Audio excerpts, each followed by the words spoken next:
আসসালামু আলাইকুম, hello everyone, কি অবস্থা সবার, কেমন আছো সবাই? আশা করি যে যেখানে আছেন অনেক অনেক ভালো আছেন। তো বন্ধুরা, আজকে যে ভিডিও টপিকটা কি করে আপনার এনআইডি কার্ডটা বা যে কারো এনআইডি কার্ডটা যাচাই করবেন যেটা আসল কিংবা নকল, সেটা কি করে যাচাই করতে হয়। অর্থাৎ আপনার এনআইডি কার্ড অথবা যে কারো এনআইডি কার্ড আপনি কি করে যাচাই করবেন আসল কিংবা নকল, সে বিষয়ে আলোচনা করবো। তো চলুন ভিডিও মূল টপিক চলে যায়। পুরো ভিডিও আমি আছি আপনাদের সাথে সাব্বির রহমান, আপনারা দেখছেন টেক অ্যাপস প্রো ম্যাক্স।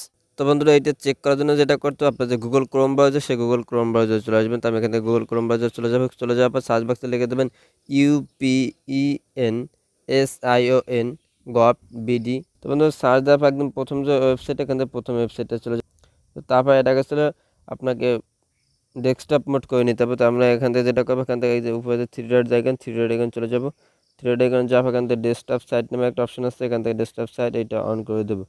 তো তাহলে কিন্তু আমাদের এটা কিন্তু কম্পিউটারের মধ্যে শো করবে। তো তারপর এখান থেকে যেটা করতে হবে, এখান থেকে পেনশন রেজিস্ট্রেশন নামে একটা অপশন আছে, এখান থেকে একদম কোনা, এখান থেকে পেনশন রেজিস্টার অপশনটা চলে যাবেন।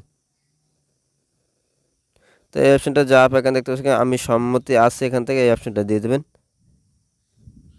তো তারপর এখান দেখতে পাচ্ছিলাম স্কিম নির্বাচন করুন, এখান থেকে আপনি যে কোনো একটা নির্বাচন করে দেবেন। আমি এখান থেকে সমতা দিয়ে দিলাম। দিয়ে দেওয়ার পর এখান দেখতে পাচ্ছিলাম আপনার যে এনআইডি কার্ডের যে ডিজিটটা 13 ডিজিট বা 10 ডিজিট বা 17 ডিজিট, সেটা দিয়ে দেবেন। তারপর জন্ম তারিখ দিতে হবে, মোবাইল নাম্বার দিতে হবে একটা, আর ইমেল এটা না দিলেও হবে। তো আমি এখান থেকে দিয়ে দেবো। তো এইখানে আপনি অবশ্যই একটা সস্তার নাম্বার দেবেন, অর্থাৎ এই নাম্বার কিন্তু আপনার একটা কোড পাঠাবে, সেই নাম্বারটা কিন্তু এখানে ভালো একটা নাম্বার দিয়ে দেবেন।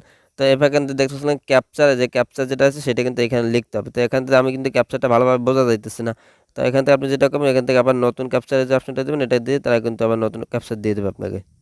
তো আমি কিন্তু আমার ক্যাপচারটা এখানে লিখে দিলাম। তারপর এখান থেকে পরবর্তী পেজ অপশনটা, এখান থেকে পরবর্তী পেজ অপশনটা দিয়ে দেবেন। তো তারপর এখান থেকে আপনার নাম্বারটা একটা কোড পাঠাবে, আপনি এখান থেকে সেই কোডটা কিন্তু দিয়ে দেবেন। তো আমার নাম্বার কিন্তু অলরেডি কোডটা চলে আসছে। তারপর এখান থেকে এই পরবর্তী পেজ অপশনটা, এখান থেকে পরবর্তী পেজ অপশনটা দিয়ে দেবেন। তো দেখতে পাচ্ছেন আমার এখানে সবকিছু শো করছে, আমার পরিচয়পত্র, তারপর আমার নাম, তারপর ছিল জন্ম তারিখ, বাবার নাম, সবকিছু নাম্বার টাম্বার কিছু কিন্তু শো করতেছে। তো আপনার সামনে যদি এটা শো করে, তাহলে আপনি ভাববেন যে এটা অবশ্যই আসল, আর যদি না শো করে সেক্ষেত্রে আপনি ভাববেন যে এটা কিন্তু ডুপ্লিকেট। আর অবশ্যই কিন্তু এনআইডি কার্ডে সে তারিখ, নাম্বার সবকিছুর সাথে আপনি এখান থেকে মিলিয়ে নেবেন, সেক্ষেত্রে কিন্তু আপনি বুঝতে পারবেন যে এটা অরিজিনাল কিনা। তো আশা করি বুঝতে পারছেন। ভালো থাকবেন, সুস্থ থাকবেন, আল্লাহ হাফেজ, আসসালামু আলাইকুম।